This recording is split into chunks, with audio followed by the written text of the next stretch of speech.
Hey guys, this is Ep.16 speaking, and today we are back to making the Diablo 2 Countess Run Simulator, episode 16.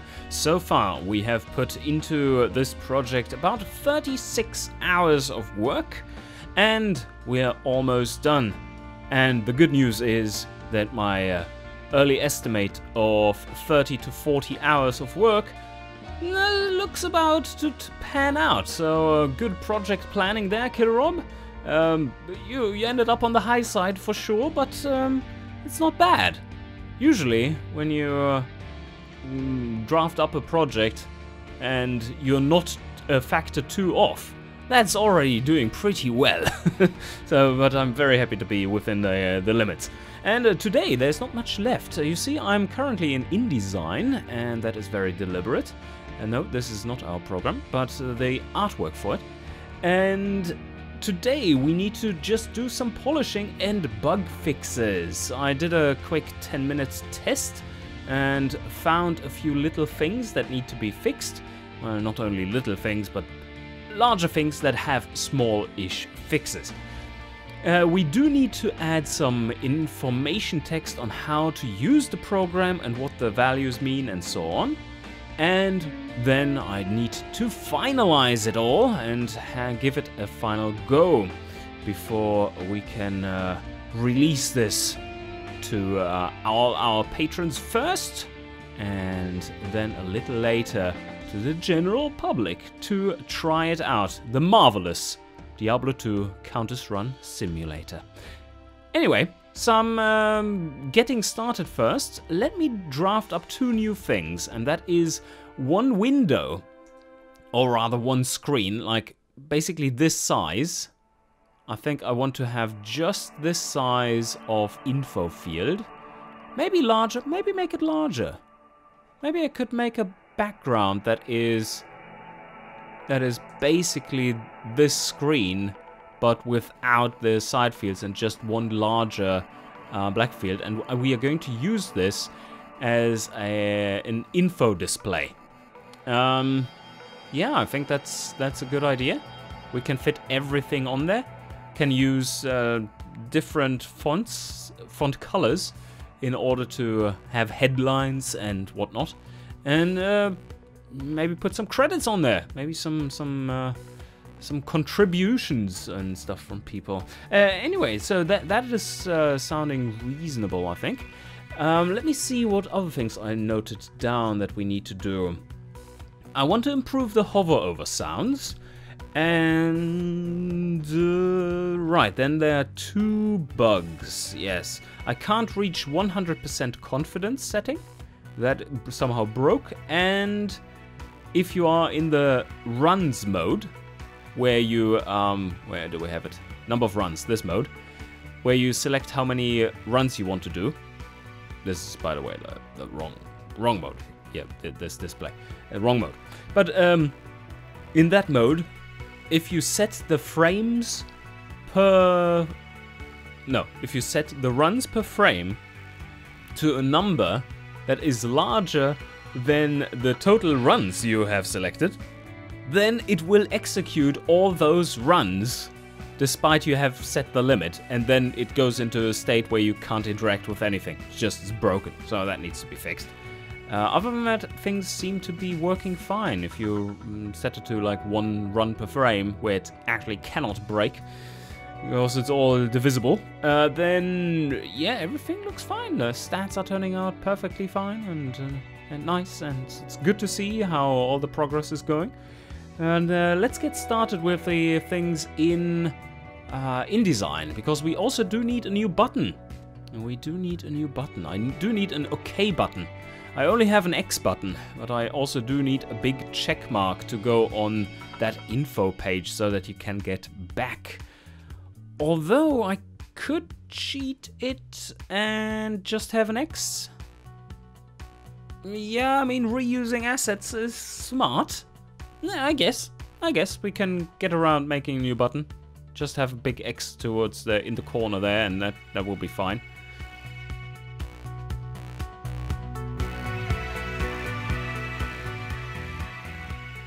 In order to make the info thing, the info screen, a thing, I think what we need to do is to make a new room, which I've just made. Room info. And I use our new background, the background info, this one. We just made in InDesign. And that room currently just looks like that, but it also needs its title, and it will need the little text down here for like made by Killrob Plays and the date and stuff. And then this will be filled by text, and we have our little X there. And in order to manage all those complicated things, I have just cloned the manager object and just renamed it. And now I'm just going to delete out whatever is not needed in here, like most of it. So let me just do that, and we should be good. I also need to include that the information that when you press F1, a classic, really classic control scheme, when you press F1, you get to the help screen. So that needs to be on there. Okay, well, that was not good. So we have the new room set to another resolution currently. But fortunately, I should have implemented the escape key. And that doesn't work either. Okay, fuck it. That wasn't a good start. Yeah, that is better. Okay. So now we have a button sitting down here. And there's a text field. And that actually starts the game. Oh, the tool. Probably we need to have the music starting already on the info page though. Ah, yeah, it was baked into the settings object. And I think what I need to do now is just make a... can I put it there? Yes. I can just make a music player object that is persistent and that gets spawned with that info page in that room. So if it's persistent, then it should not fire up the create event when you re-enter that screen. And that means that the settings one doesn't need it anymore. Should be fine. Music player. There we have it. So let's test it. Yes. It works. Very good. Let's continue. Now I need to format that screen, and before I add text, I want to have functionality to press F1 and get from here or any other situation you are in into that information screen.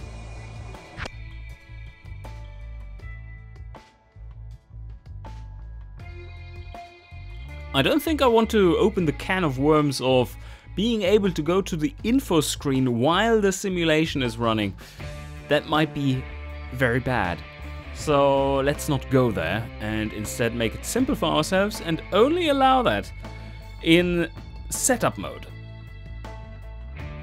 Alright, also what I'm noticing is that's not acceptable. There is more distance here between this letter and this edge than there is between this end of the R and this edge. So there's something wrong there. I need to re-render out the background image. But let's see. So we close this down, we press F1, we're back here. Let's do some changes. Let's see if that works out of the box. Press F1, close it, and they are still there. Excellent. Okay, so that's working.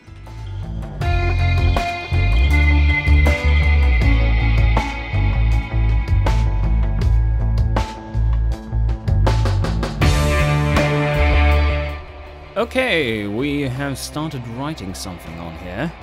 It's not pretty yet, obviously, but that could work. Like heading to start there needs more of a buffer, more than 10 pixels, that's for sure.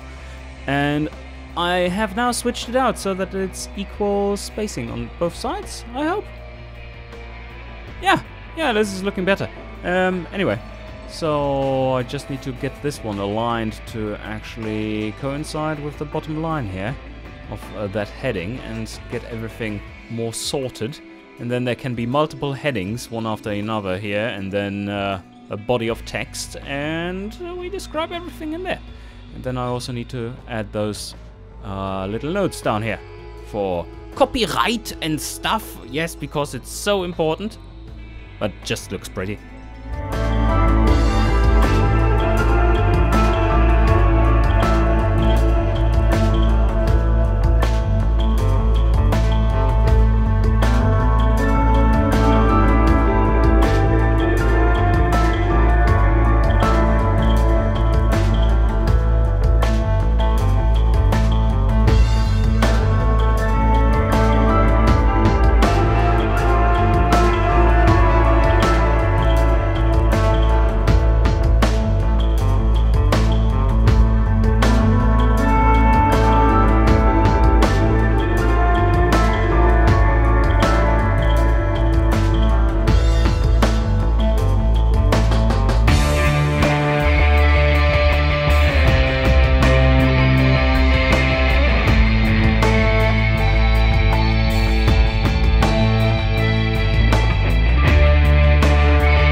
Whoa, that took a while, my god.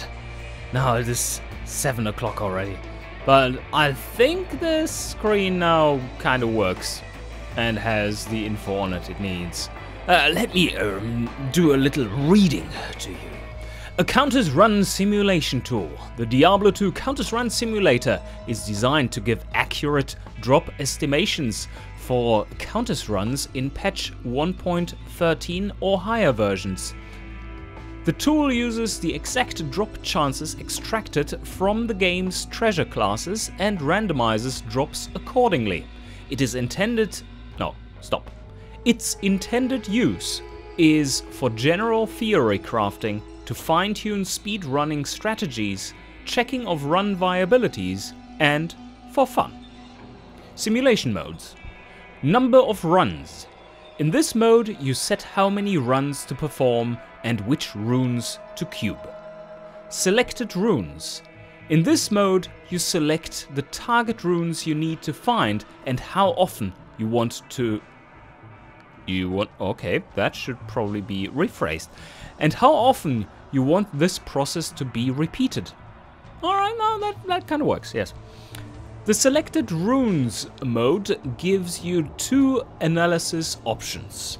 As soon as the simulation has finished, you can choose between the average and the mean results, where the mean confidence percentage can be chosen. For example, if you set to 70%, oh my god, Garab, if you set it to 70%, the required number of runs and times for 70% certainty to obtain the selected runes will be displayed. The higher the number of repetitions, the more accurate the results will be. Controls. F1 brings up this screen. Escape exits the tool or closes the screen. Or closes this screen. Right-click on cubing checkbox. D or selects column of runes. And then, of course, the special thanks to all my patrons, many of you. So that is pretty awesome. I think that works, and it had the version numbers and date for the version as well. So now I think I need to get back to, well, first improving the text because it still had some inconsistencies there. But then I'm all for polishing it up and getting rid of this bug. And let me show you. Number of runs per frame, 1000. Number of runs, 100. Simulate. Blood will boil. Boom. That's not what you want. Alright, let me fix those things.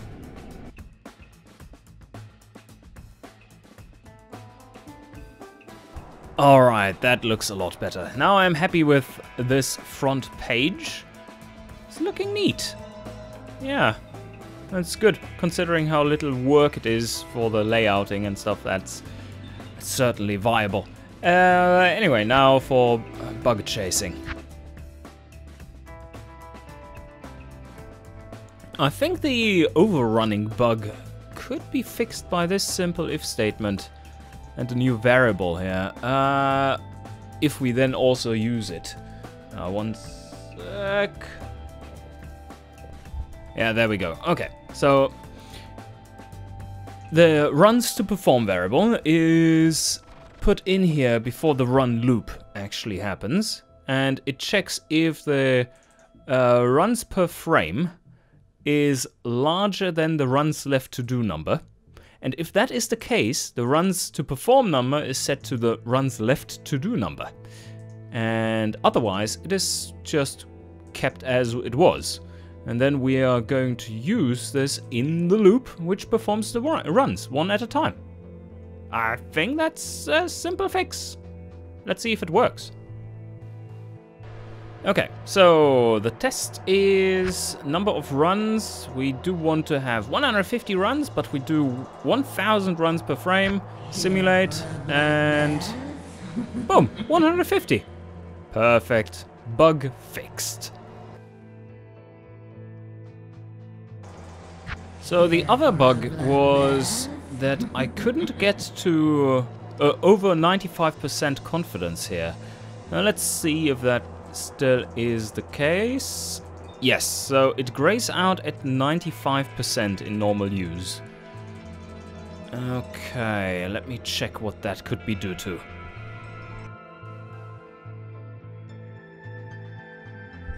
I think I found it. There was an equal sign here, which there shouldn't be, because this is after it has been incremented on the plus button.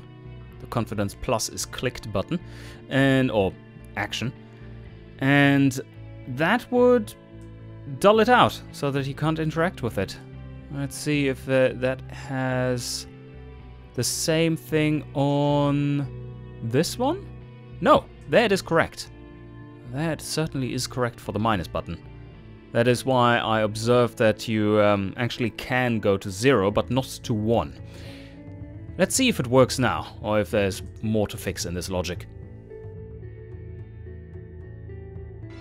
Okay, so let's switch over to mean, and we can get to 100. That's the worst case scenario, and the best case scenario was 1 run. Okay, yes.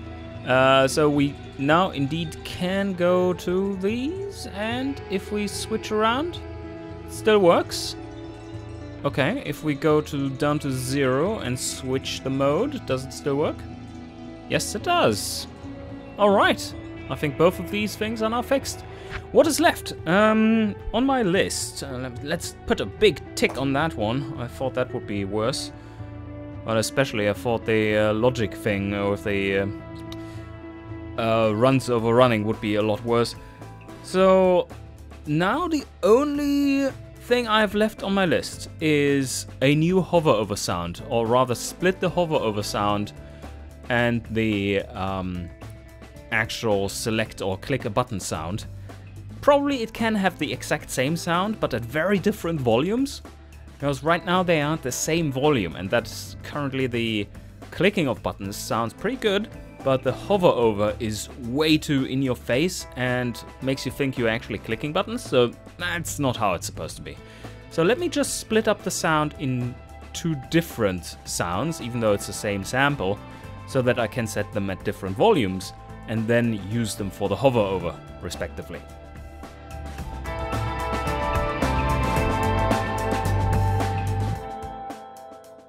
Alright, I've just made another sound.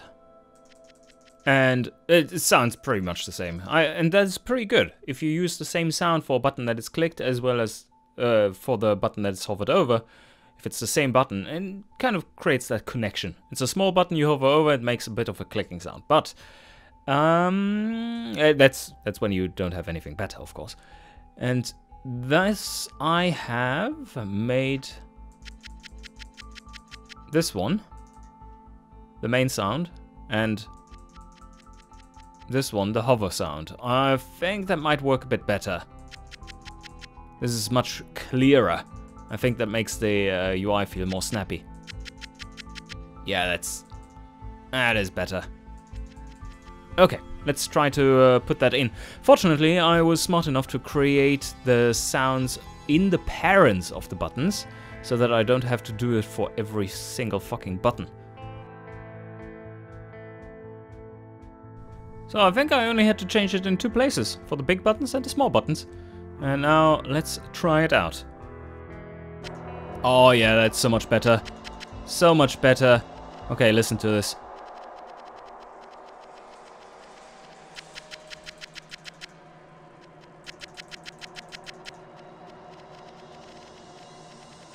Yeah. That is really nice. That feels great, actually. Yeah, very snappy.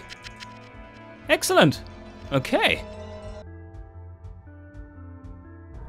Now the last thing I want to do is to check if the same bug we had with the overrunning of runs is also the issue, but hidden, in the repetitions variant of it.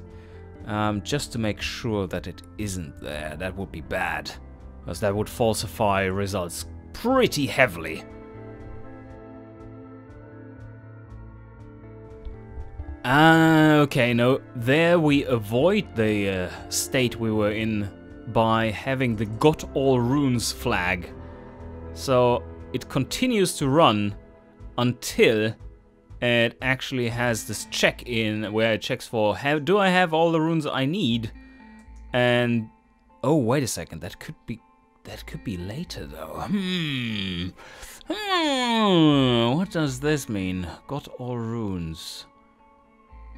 No, that's fine, because we are only recording until we have all runes anyway. There is no limit, so that works. Okay, no bug there. Excellent. Alright, one more thing. I think I've found one more thing that I do want to change, and that is in the repetition mode. It basically only shows you, if you want to go fast, it only shows you empty runes here, but that's not really fun, is it? So let's do something that takes a few runs, like no, that is a few too many.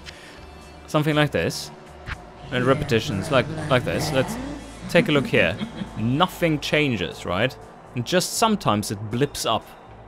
Maybe we can get that? It's very unlikely. I think there's only when it exactly takes the number of runs you had set to per frame. But I wanted to show you the latest find result that was the finished result for one repetition. So the latest repetition result. That would be fun to have pop up there. So I have to make a quick data structure that just overwrites the latest state, and it's always showing the latest results, like in this case, so that you can see the numbers fluctuate and stuff. I think that might be a good idea, so that you see more is going on screen. So let me try to implement that.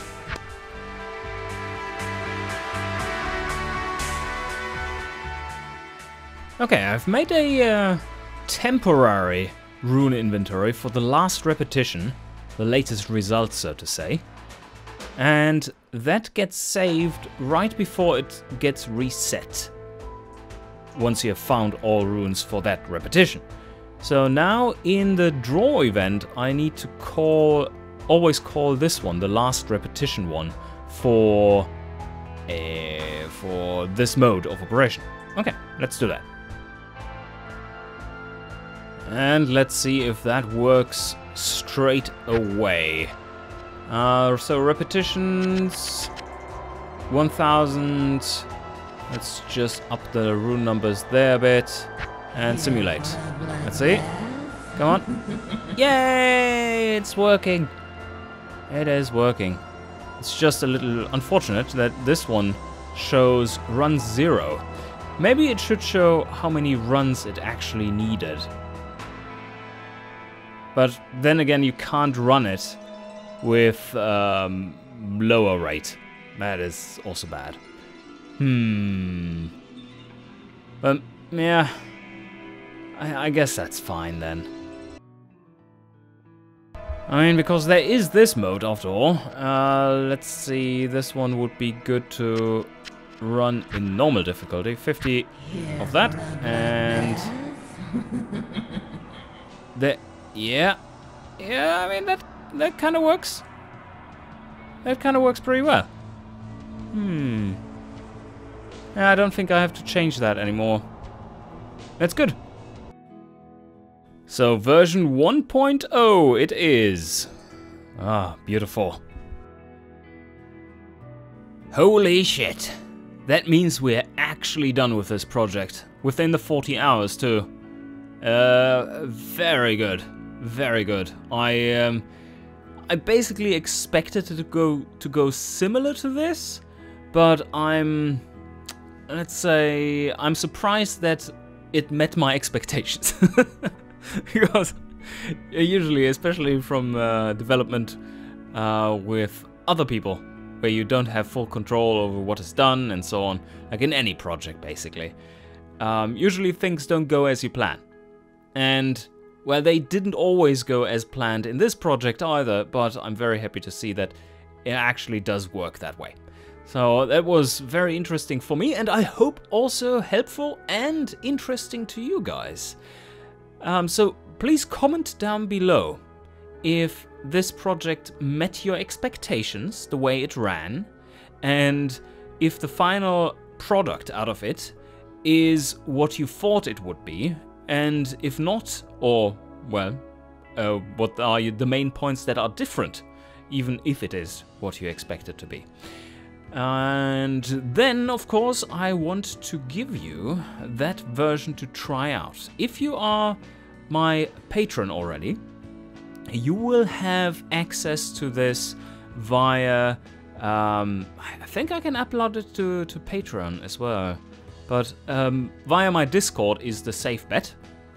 You can get on there, of course, if you're not already.